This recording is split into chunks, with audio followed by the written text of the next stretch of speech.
Hello, I'm Mario Toneguzzi, and I'm taking care of business. Joining me today is Josephine Tite, who is founder of the Positivity Center and a well-being consultant. Thanks for joining us today, Josephine. Mario, thanks for having me. Well, let me just start by asking you a little bit about the Positivity Center and what it is that you do. Absolutely. Well, we're designed to utilize the science of positive psychology, working with organizations to enhance their well-being by working with their people to enhance their own individual well-being as well. Okay, and how would you describe what, say, positive psychology is? Yeah, positive psychology is basically the science of what makes life worth living. That's one of the ways you could describe it. It looks at what's going well with people and building on that, as opposed to looking at a deficit model and trying to fix what's not working. We're trying to utilize and leverage what's going well. Mm-hmm. Yeah. Why is that important today? That's a really good question. So I think we've kind of gone into a way of living where we are always reacting to problems and trying to fix things. And so positive psychology is really designed to help us be proactive and many times, prevent the problems from happening in the first place.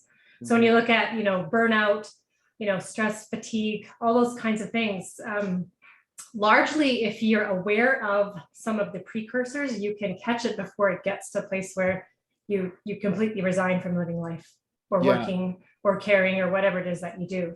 So it's about building the awareness skills and then building tools and learning skills that, I kind of describe it as putting them in the toolbox. And then as you learn more tools for different uses, because you can't use the same tool all the time, then you build a repertoire and you can go into that toolbox and you can say, hey, I'm challenged with this. You grab that tool and then away you go. And so it's just about building tools in your toolbox.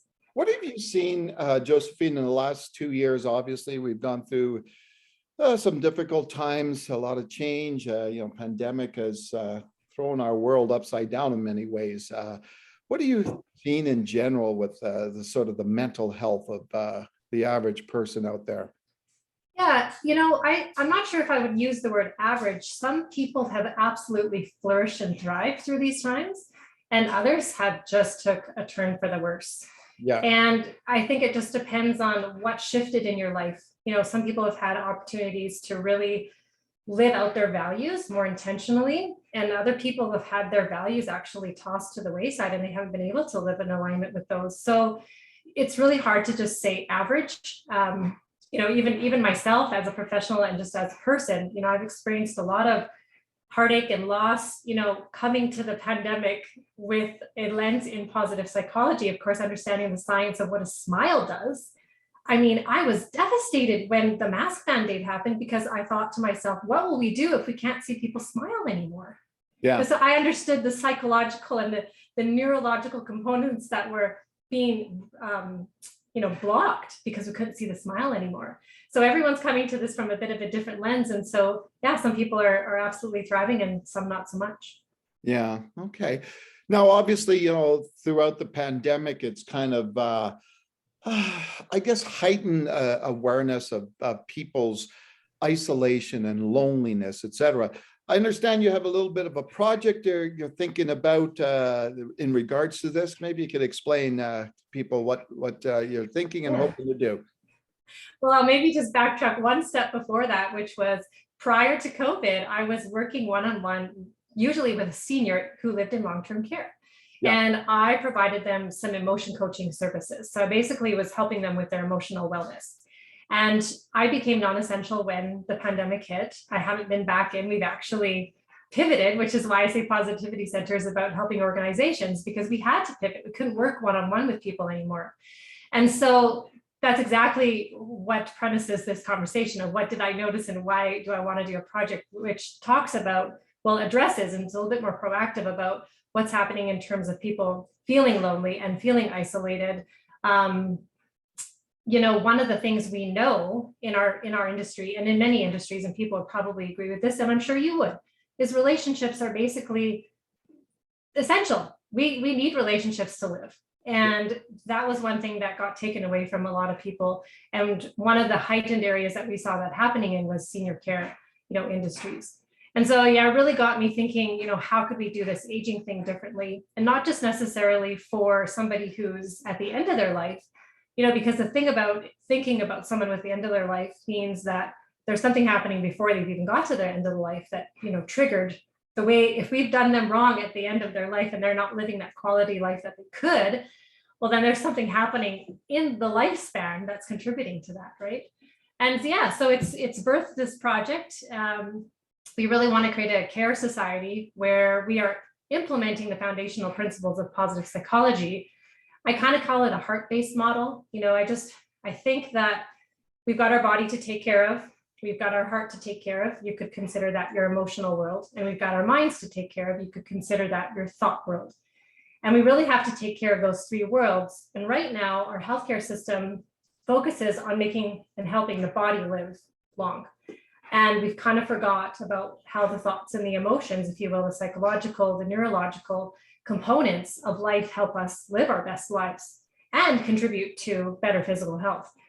So I just really want to create a model of care that leads with that heart piece, the emotional center, the thought world, and wraps the business processes around that.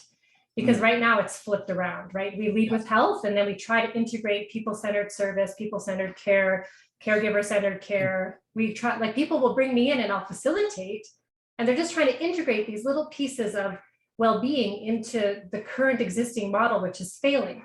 So I want to flip the script. I want to say, hey, let's start with the well-being pieces as the foundation. Let's take care of our physical world, our emotional world, our thought world, and then let's build the health practices that can support that and still do all of those components, but have one lead and one follow, just flipping what's leading right now. Does that make sense? Yeah. And so what's the project's name? Right now it's called the Julianna. And we always started with reinventing elder care specifically. But what we're seeing is it's really about care in general. It's not just about an age-related problem. Whether you are a cancer diagnosis, you have a dementia diagnosis, you have a physical ailment, and you're, in your teens, doesn't really matter. You're still going to have to rely on care. So we really want to create a world where people who live and work together are caring for one another and they're receiving care. They're loving one another and they're being loved. In other words, it's about not a transaction, but it's about the cycle of giving and receiving, which is a little bit of a different mindset and approach and a way of living. Like it's a lifestyle. It's not, just a model, but it's a lifestyle. Yeah. So where do you go from here at this point in this? Yeah.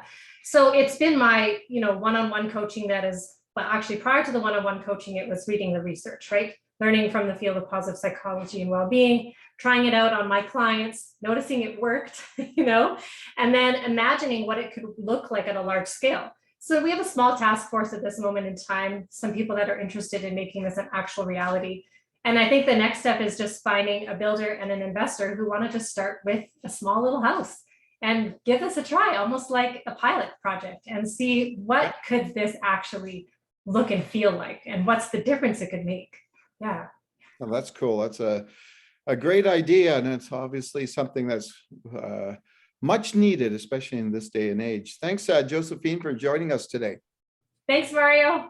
All right, super. That was Josephine Tite, who is the founder of the Positivity Center and a well-being consultant. I'm Mario Toneguzzi, and this has been Taking Care of Business. Thanks for joining us today.